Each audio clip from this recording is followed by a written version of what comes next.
Hello, and welcome back to the Hello Velocity podcast, where we help corporate women level up without burning out. I'm your host, Brittany, leadership coach and trainer here at Hello Velocity. And today we are going to be talking more about burnout. And just like in the last episode, I want to start by firstly defining it again, because I know this is something people are throwing this term around left and right lately. We are all probably going through burnout or have been through burnout in the last few years, but a lot of us don't really understand what that means. And that's why I really want to dive deep today to help you understand what it is and, more importantly, what causes it, so that you understand how you can take control and prevent or manage burnout in the moment. So first things first, burnout is defined as a state of chronic physical, emotional, and mental exhaustion caused by prolonged unmanaged stress. And a lot of times this leads to physical and emotional exhaustion, cynicism, detachment, feelings of ineffectiveness and lack of accomplishment. And I know a lot of times for myself and my clients who have been working with and have been going through burnout, there's a sense of just ongoing exhaustion where it feels like no amount of rest on the weekends or at nights can really refill your cup or re-energize you. It's like you're just completely drained. It's like things that used to excite you maybe don't excite you as much anymore. And it's just like this full-on drain of your energy on a day-to-day basis. And it really can last months. So it's really something impacting your day-to-day over the long term. And that's why it's so important, I think, for us to have this conversation today and learn more about it. And I also saw in a Forbes article recently that there was a study that showed 66% of US workers are experiencing some sort of burnout over this past year in 2025. That's a lot of people. Again, if it's not you, it's probably someone you're working with or someone close to you in your life. So I want you to understand what this is and what the signs are and what's contributing to it so that you can help yourself and the people around you as well. And similar to what we talked about in last week's episode, I think burnout is similar to overwhelm, and that a lot of people think it's just something that we have to just get through or we just have to power through. It's just something, oh, we're in a busy season right now. There's nothing I can do about it. I just have to wait for it to pass. But that's really not the case. There's a lot more in your control than you probably realize. And that's what I want to talk about today is all the different factors that are causing burnout that are actually in your control. And I'm going to give you specific examples of what you can do across these various factors. And there's really a lot. So we're going to give you a ton of examples today so that you can look at it from any angle that resonates most with you. Maybe there's multiple, maybe there's just one that really stands out to you of what's really getting in the way for you or what's causing burnout for you or someone on your team. And I want you to walk away with specific next steps that you feel comfortable and confident moving forward with today. So what really changed my outlook on burnout is I was reading an article about it a few months ago that referenced this study that was done in 2001 called the Job Demands Resource Model of Burnout. And this has really blown it wide open for me what burnout is and what causes it. It also was really interesting to me that this was done in 2001, which feels like forever ago and before the term burnout was really used that often. Again, it's just become so common in our language over the last few years, I think especially since COVID. And it's become more commonplace for us to be talking about it. But I think back in 2001, I don't think it was used as often. So it was really interesting to me to see that it's been around, first of all, for a while. And specifically, the study was done for social workers. So I read through it and I looked at it from that lens, but then I've applied the learnings to more of the current corporate workers who are the clients I'm working with, and from my own experience in corporate, applied their learnings to this type of environment so it's more relevant for you. And essentially what this study proved is that burnout occurs when your job demands are consistently outweighing the resources provided. So essentially what's asked of you is more than what you have to support you. In the simplest terms, and honestly, if you take nothing else away today, this is that key point. Is there more being asked of you than what you have support to do or what you're capable of doing with the support and resources provided? So just thinking about it at a high level like that, I think can really change how you look at burnout on a day-to-day basis. And it can give you that language of understanding what you need to move past it. Is it simply that there's just too much on your plate, too much being asked of you, and you don't have the support that you need? Well, then what kind of support do you need? Or can other people help you with all these things that are being asked of you? How can you delegate? How can you prioritize better? Things like that I'm talking about, honestly, with clients on a day-to-day basis. But this study honestly made it just so tangible for me to understand it. And it gave really specific factors of what the demands are defined as, but then also what ideas are for resources, which I think is really powerful too. So this study defines job demands as the physical, social, or organizational aspects of the job that require sustained physical or mental effort. And again, we're going to go through specific examples in a minute. But first, what I think is really important about this is how they break it down is that when these job demands are too high, you will experience exhaustion. And exhaustion is essentially one piece of the equation when it comes to burnout. And then on the other side here, that is the job resources that we mentioned already. So the job resources are the physical, psychological, social, or organizational aspects of the job that support you in achieving your work goals, reduce job demands, or stimulate personal growth and development. And then, so on this side of the equation, when you don't have enough job resources, you will become disengaged. So essentially, this boils down to an equation, if you want to look at it that way. That's how my brain works, and I think it's really helpful, is that exhaustion plus disengagement equals burnout. So what we're trying to do is both reduce exhaustion and reduce disengagement, or feel more energized and more engaged, will help us not be burned out. So I want you to, as we're going through these two different sides of the equation, and I'm giving specific examples, I want you to think for yourself, which side of the equation do you need most support with? Which side are you feeling more exhausted? Or are you feeling more disengaged? Or honestly, probably a lot of us are feeling both. And that's okay. So then maybe it's picking one factor on each side of the equation that you can do something with today or tomorrow. And these are maybe difficult conversations that you might need to have with people you're working with or your boss. And that's okay. I'll give you some tips along the way. Or if you're feeling really stuck on this, please reach out to me, because I honestly don't think any of us should be stuck in burnout longer than we need to be, which is the fact that we shouldn't be there at all, honestly. I really wish we weren't, and I want to be a resource for you to help you if you are stuck in burnout. And if you really don't see an end in sight, or if you're really struggling with this and don't know where to start or don't feel comfortable having this conversation, definitely reach out to me. I want to help you. I want to support you, and I want to get you out of burnout. We can do it.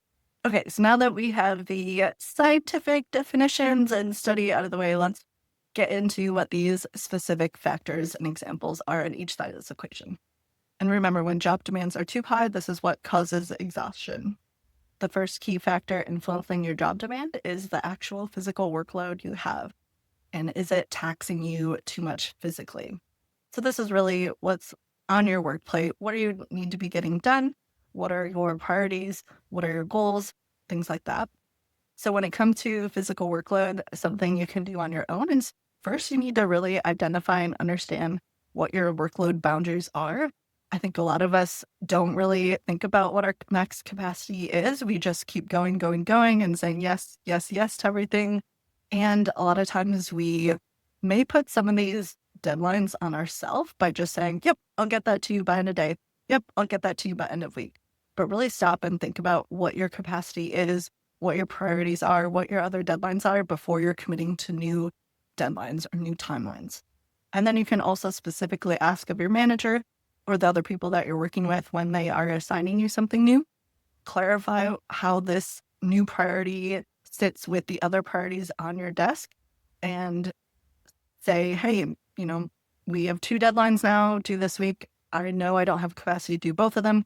Which is the number one priority, and can we shift deadlines?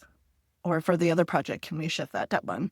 Start to have those conversations up front before you're committing to new work, or along the way, maybe you're realizing you're just in too deep, then have that conversation as well. It's okay. It's okay to push back. It's okay to have these conversations, because a lot of times the other people don't know maybe that you're drowning, or don't know that there's all these other projects on your plate. So you need to be the one to raise your hand and say, hey, this is a lot.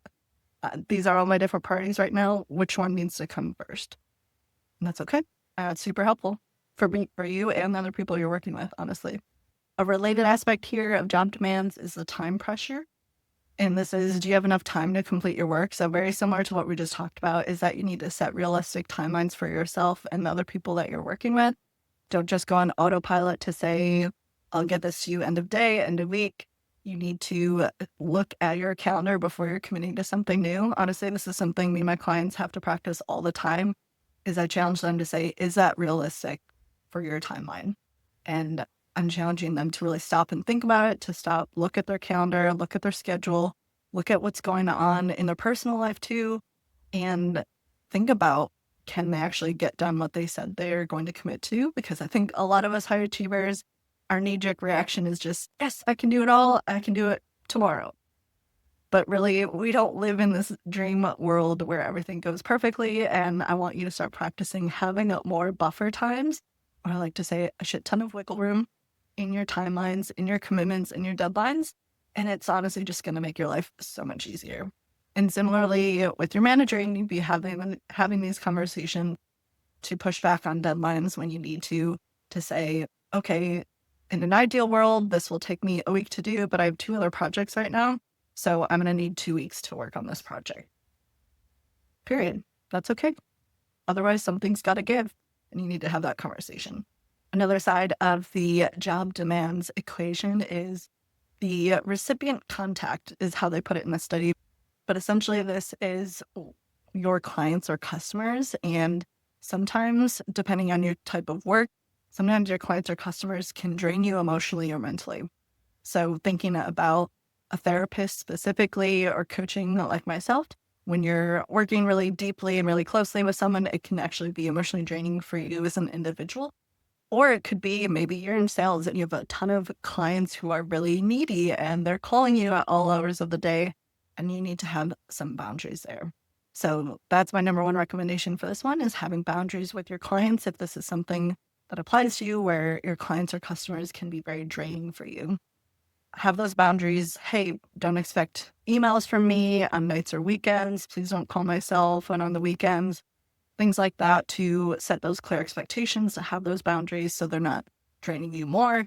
But then also, what are those habits that you need to fill your own cup so that you have the energy to deal with these clients and work with them on such a close basis?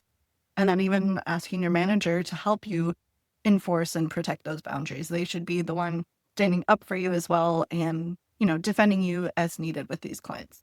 Our next factor here on job demands is the physical environment. So this could be anything from the light, noise, design, security of where your work location is, or essentially having a supportive work location to get the work done that you need to. So maybe just stop and think about, what do you need in your environment to be productive, to be focused? It could be anything from headphones. It could be having the proper equipment, from computer, charger, mouse, whatever that is. It could be having a quiet place to work. It could be not being interrupted by coworkers. Think about all the different aspects of your day-to-day. What's helping you work? What's not helping you work? And then I always like for all of these to think about how you can ask for support from your manager. So for here, maybe it is someone keeps interrupting you at work. Maybe you need to have a conversation with your manager to get that support from them, or maybe they're the one interrupting you too often throughout the day-to-day of your work and interrupting your workflow. So maybe it's having that conversation with them to say, hey, I really need some head down time, or when I have my headphones in, that means I'm in the zone. So if you could wait 20 minutes or an hour to talk to me about that need, or wait until our next one-on-one, that would be really helpful for me to stay in the zone and get more done. All right, and our last example here on the job demand side is shift work, or essentially your work schedule, and aligning your work schedule with your personal needs. So I know this isn't in our control entirely for most people, but be honest with yourself and think about your schedule and your boundaries there. And it could be something as simple as, hey, when you're not in the office, you need to be off. You need to be not checking emails. You need to be not answering your phone. And you need to have better boundaries. And honestly, sometimes with my clients, I've had this conversation several times, is that people needed better boundaries with themselves to actually leave on time and not get sucked into their work at 5 p.m. and then they look up and realize it's 6:30 and then they're late running home and rushing to get dinner on the table and things like that. So sometimes it could be mostly on your own shoulders of setting those boundaries for yourself and understanding when you need to be offline and when you need to be online. And again, it could be a conversation with your manager if your schedule does need to change, or maybe there is a big project that you're working on and you need to work some late nights. Maybe asking or negotiating for something in return of, hey, I've been working late for the past 2 weeks. I'd like to take a half day next Friday or a full day off next Friday. That doesn't count against my PTO. Something like that. If you're a salary employee, I think is completely reasonable and it's just worth a conversation with the manager.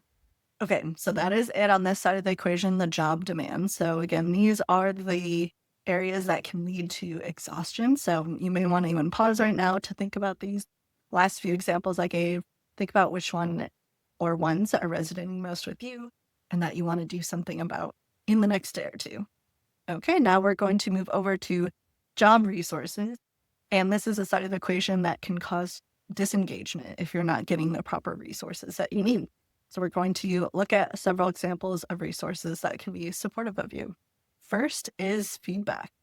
Are you getting frequent and quality feedback about your work? And this is something I want you to, again, think about for yourself. Are you getting the amount of feedback or the quality feedback that you need to feel supported, to feel engaged in your work? A lot of us usually are not getting what we need because a lot of times we kind of get in this habit with our managers that we just talk about feedback once a year, maybe twice a year, or only if something goes bad or goes poorly. So I want you to start to be more proactive in asking for feedback from people that you're working with, and it could be your manager, it could be your peers, it could be people on other teams that you're working with for the first time even, and be really specific with what type of feedback you want from them, or ask them in advance at the beginning of the project or the beginning of the meeting. Say, hey, I'm really working on my public speaking skills. Would you mind giving me feedback after this meeting and let me know what you think I did well or what I could do better next time? Something as simple as that can go a long way.